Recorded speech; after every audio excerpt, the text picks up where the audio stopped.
اچھا ایک اور بس آخر میں آپ سے یہ پوچھوں گا کہ اب چونکہ نئے پوپ آ گئے ہیں آپ کے، اور آپ لوگوں کا ایک یہ بہت بڑا مذہبی جو ہے وہ عہدہ ہوتا ہے، تو اور امن امان کے حوالے سے دنیا کے اندر امن کے جو پیغام دینے کے لیے وہ جو پوپ کا جو کردار ہے وہ بڑا نمایاں ہے، اور ہم نے جو سابقہ پوپ تھے انہوں نے بھی یہ مذہبی جو ہیں رہنماؤں سے ملاقاتیں کی، مذہبی ہم آہنگی کے لیے ان کا ایک بہت اچھا رول رہا، حتیٰ کہ وہ یہ کوئی پولیٹیکل ان کا وہ نہیں ہوتا، لیکن کیونکہ ظاہر ہے دنیا پوری میں ان کے فالوورز ہیں، تو اب آپ نئے جو پوپ آئے ہیں ان کو آپ کس طرح ایک تو ویلکم بھی کریں گے، اور دوسرا کہ کیا آپ کو امیدیں ہیں کہ نہ صرف وہ آپ کے جو ان کے جو کیتھولک فالوورز ہیں ان کے لیے، بلکہ وہ ان کا مذہب پوری دنیا پر اثر انداز ہوتا ہے، تو ان موجودہ حالات میں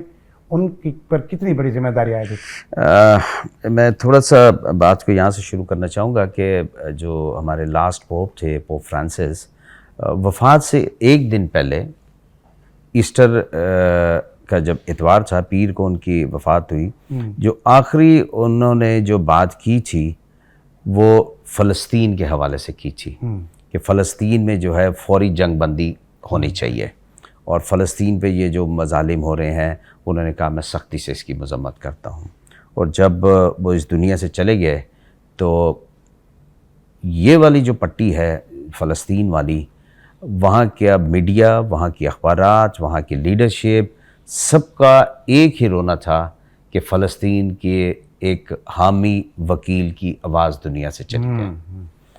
تو ہم تو یہ کہتے ہیں کہ وہ بہت توانا آواز تھے، اور بہت تواتر کے ساتھ وہ فلسطینی وہاں پر جو چرچ تھے، جو فلسطین کی لیڈرشپ تھی، جو وہاں پر مسلمان بھائی بہن تھے، ان سے براہ راست ویڈیو کال پہ وہ بات کیا کرتے تھے۔ تو انہوں نے بہت زیادہ پیس کے لیے کام کیا تھا، اور اب چونکہ جو نئے پوپ آئے ہیں انہوں نے کل جب اپنی باقاعدہ پہلی اناؤنسمنٹ کے بعد گفتگو کی تھی تو ان کے یہی الفاظ تھے کہ آپ سب کے لیے جو ہے میں سلامتی چاہتا ہوں، پوری دنیا کے لیے سلامتی چاہتا ہوں، جتنے وہاں پہ لاکھوں کی تعداد میں حاضرین موجود تھے وہ سب کے لیے انہوں نے سلامتی کی دعا کی، پوری دنیا کے لیے کی، اور انہوں نے اسی خواہش کے ساتھ اپنی جو ہے پہلی گفتگو کی باقاعدہ میڈیا کے ساتھ کہ ہمیں امن کے لیے کام کرنا ہے۔ تو یہ چونکہ ان کا جو ایک بیک گراؤنڈ ہے وہ ایک لیٹن امریکہ کے غریب سا ملک ہے پیرو میں انہوں نے بہت خدمت کی ہے، بیسیکلی شکاگو میں پیدا ہوئے ہیں، لیکن چونکہ پیرو میں کام کرتے ہوئے بہت سارے چیلنجز، سوشل چیلنجز کا ہے، تو ان کی بہت ایک ایسوسیشن رہی ہے پوپ فرانسس کے ساتھ بھی،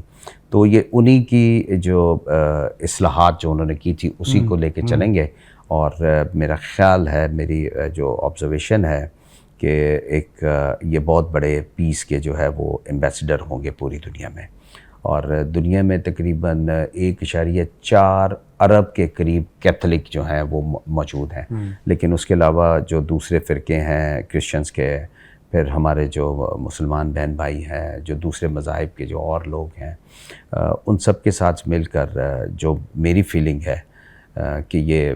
امن کو، اور خاص طور پر کلائمیٹ چینج کو، جیسے کل انہوں نے تھوڑی سی نشاندہی بھی کی ہے کہ یہ جو کرۂ ارض پہ جو موسمیاتی تبدیلیوں کا جو چیلنج ہے، ہم نے اس کو کس طریقے سے ایڈریس کرنا ہے تاکہ ہم نسل انسانی کو بچا سکیں۔ تو امید کرتے ہیں کہ اس پوپ کے ساتھ جو ہے دنیا ایک نئے امن کے سفر کی طرف بڑھے گی۔ ٹھیک ہے انتونی صاحب، بہت شکریہ، آپ نے ہم وقت دیا۔